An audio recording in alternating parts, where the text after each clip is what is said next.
Hey, aujourd'hui une vidéo pour vous expliquer comment fonctionne Parcoursup et comment un lycéen ou une personne qui se réoriente peut l'utiliser. Parcoursup est l'unique plateforme qui permet de formuler des vœux et d'accéder aux études supérieures en France. Cette plateforme existe depuis l'année scolaire 2017-2018 et chaque année il y a environ 600 000 lycéens qui sont inscrits pour un total d'environ 4 millions de vœux formulés.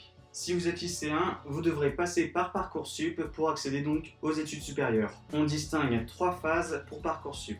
La première phase, entre novembre et fin janvier, correspond à l'ouverture de la plateforme, à la découverte de la plateforme par les lycéens, mais aussi des différentes formations proposées et disponibles sur la plateforme.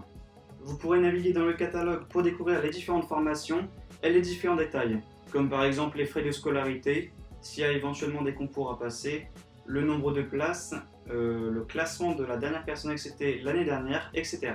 La deuxième phase, qui a lieu cette année entre le 20 janvier et le 8 avril 2021, correspond à la formulation de vos vœux et à la finalisation des différents dossiers. La formulation des vœux a lieu jusque le 11 mars, tandis que la finalisation des vœux peut se faire jusque le 8 avril. Vous pourrez faire jusqu'à 10 vœux et ajouter des sous-vœux, si par exemple vous postulez pour un groupe d'école et que vous sélectionnez quelques campus. La finalisation de votre dossier se fera en complétant pour chaque vœu les pièces demandées. Il peut s'agir du CV, lettre de motivation, frais de scolarité, description de votre profil, etc. Une fois la deuxième étape passée, toutes les écoles vont recevoir les différents dossiers et vont effectuer leur propre classement. À la fin, elles vont renvoyer ce classement à Parcoursup, qui va lui-même effectuer la troisième étape. On parlera du fonctionnement de Parcoursup sûrement dans une autre vidéo. Enfin arrive la troisième étape, donc pour cette année scolaire c'est du 27 mai au 16 juillet. Durant cette étape, vous recevrez des réponses pour vos vœux et pour vos sous-vœux. Les différentes réponses possibles sont non, auquel cas votre vœu est totalement refusé. En attente, c'est-à-dire que vous êtes sur les attentes et vous devez attendre que les personnes devant vous libèrent une place.